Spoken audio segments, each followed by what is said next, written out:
d'Azur, ça fait rêver. Ces plages de sable fin, entre mer et montagne, sous un soleil généreux presque toute l'année. Les hôtels de luxe, les propriétés de rêve. C'est vrai, c'est tout ça la Côte d'Azur. Mais c'est aussi bien d'autres choses. C'est d'abord un territoire où vit une population. Ici, vous êtes à Cannes-la-Boca. Et ce qui nous intéresse plus particulièrement, c'est cette rue-là, ou plutôt cette adresse en particulier, au 3 avenue Michel Jourdan. Il s'y passe des choses plutôt intéressantes. C'est ici que se trouve l'association Résine Estérel Azur. Et vous savez que la vocation d'une association naît d'un constat d'idées et d'une projection visionnaire avec des actions à mener. Oui, une association, c'est avant tout une vision humaine avec un projet à mener à plusieurs. Mais dites-moi, c'est quoi au juste Résine Estérel Azur ? C'est une association portant une structure d'insertion par l'activité économique avec le dispositif de chantier d'insertion. Elle est adhérente au réseau Chantier-École et est conventionnée par l'État en partenariat avec le Conseil départemental des Alpes-Maritimes et la Direction du Travail pour être considérée comme d'utilité publique. Parfaitement, messieurs, dames, c'est dire l'engagement des énergies qui la constituent. Commençons par un peu d'histoire. En 1999, suite à une tempête, des arbres tombent en pagaille sur les îles de Lérins. Conséquence, énormément de bois à terre. Et qu'en faire ? Comment le réutiliser ? Des idées fusent, ça cogite en collectif, on se projette, on décide d'allier la technologie informatique avec l'esthétique. On va créer des clés USB, des tours d'écran et des claviers en bois, et même des objets de bureau en bois. Et ensuite, on récupère des palettes, on crée du mobilier. En 2008, l'association prend un nouvel essor. En effet, une élue de Cannes proche de l'association constate que toutes les bâches événementielles utilisées lors de nombreux congrès de la ville sont jetées. Cela coûte cher à la collectivité et à l'écologie.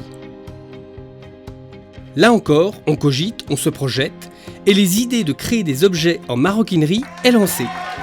Des trousses, des sacoches d'ordinateurs, des sacs plage et autres objets de bagagerie sont fabriqués à partir des bâches.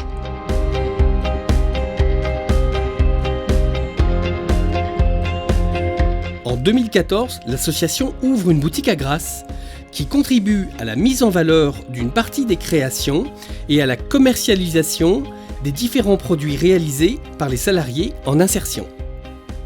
Fin 2017, la boutique et l'atelier de couture sont transférés à Cannes-la-Boca, permettant ainsi de rationaliser et centraliser le projet en un seul lieu sur un territoire qui est de plus déficitaire en offre d'insertion. Être plus proche du public, c'est essentiel. On arrête l'activité bois qui devient trop technique et sans beaucoup de débouchés économiques. On réaménage totalement les espaces, on achète de nouveaux outils de production, ce qui permet à l'équipe permanente de mener à bien ses missions dans les meilleures conditions. Chez Résine, le misérabilisme n'existe pas. Valoriser les matières, les humains et les lieux avec des idées modernes instaure les valeurs du modèle économique des associations de demain. Dépassons l'économie linéaire, place à la version circulaire.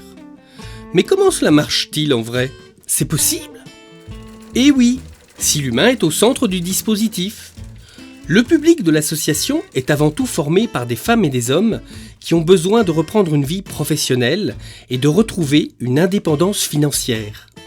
Les activités économiques ne sont que des supports d'action pour mettre en place une pédagogie et trouver des débouchés. Mais ne nous y trompons pas, l'action est avant tout à vocation sociale. Elle est basée sur les 3 piliers du développement durable, le social, l'environnemental et l'économique. Les partenaires de l'association nous adressent des candidats qui ont un entretien de recrutement. Le recrutement, lui, ne se fait pas selon les compétences techniques, mais bien sur l'idée de projets professionnels pour accéder à un emploi durable. Un contrat de travail en CDD d'insertion est signé, de 4 à 6 mois renouvelables. Avec ce contrat de travail, la personne bénéficie d'un suivi socio-professionnel. Avec la chargée d'accompagnement, un plan d'action est défini pour assurer un retour à la vie active et l'ambition d'une autonomie complète de la personne au terme du cursus d'insertion.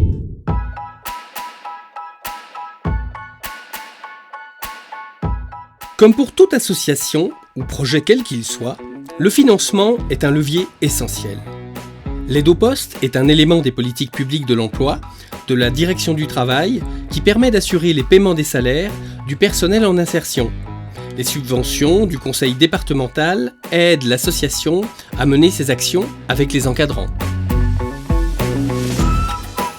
La production des produits qui émanent du travail des salariés en insertion est donc vendue dans une boutique et rend le dispositif viable économiquement.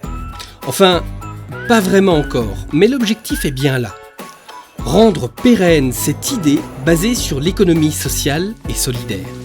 C'est pour ça qu'un projet est venu s'ajouter à la mobilisation avec la formation d'un réseau national de chantiers d'insertion travaillant également la bâche ou autres matériaux recyclés.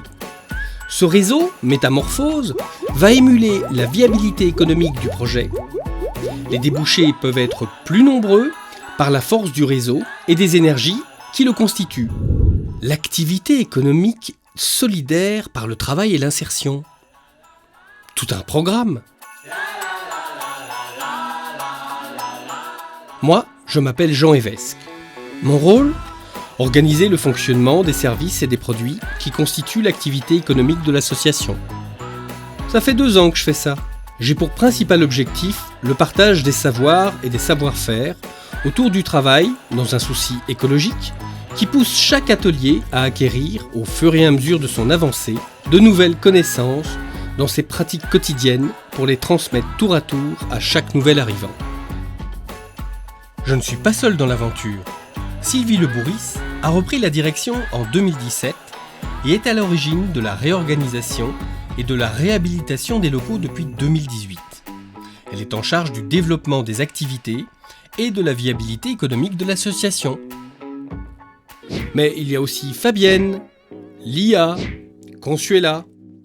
Tous ces encadrants sont les forces vives de l'association.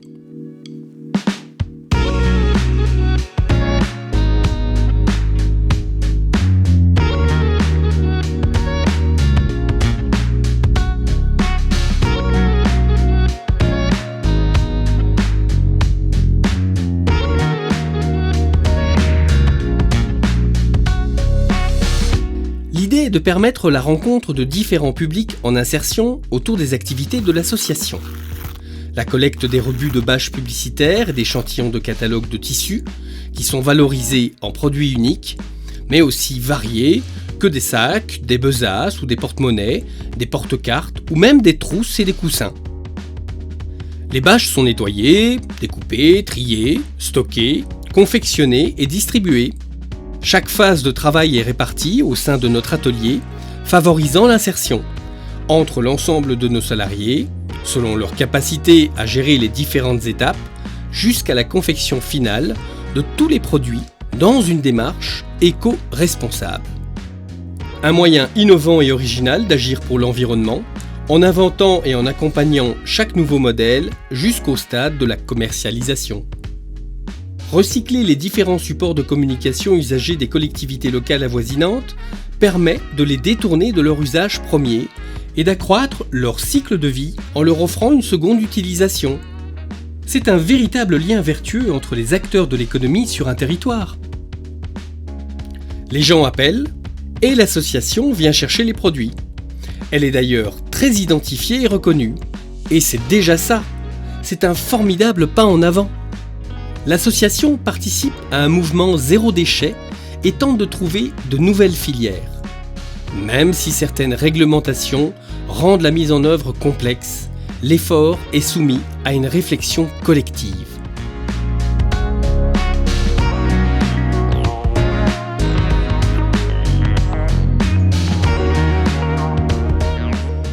Une activité de repassage et de blanchisserie se développe grâce à un partenariat avec la laverie Bulle de Savon, attenante aux locaux. C'est avec beaucoup d'intelligence que cet échange de compétences a été mis en place entre l'association et la voisine commerçante. les marchés s'ouvrent plus facilement, le linge est lavé et ensuite pris en charge pour être repassé par les salariés de l'association. Une solidarité de quartier qui force le respect et devient l'exemple à suivre. Le matériel est à la pointe. Le repassage est un savoir-faire à part entière. Les matières se manipulent à des températures précises. Le linge est ensuite plié dans les règles de l'art. Ici, on prend en compte les confections textiles, les machineries et leur maniement, les techniques de vaporisation, de pliage, d'emballage, les délais, les règles de sécurité. C'est toute une organisation, la repasserie.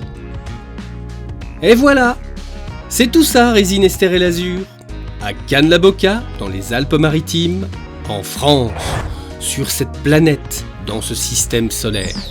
C'est une petite étoile qui fait des émules. Qu'on se le dise!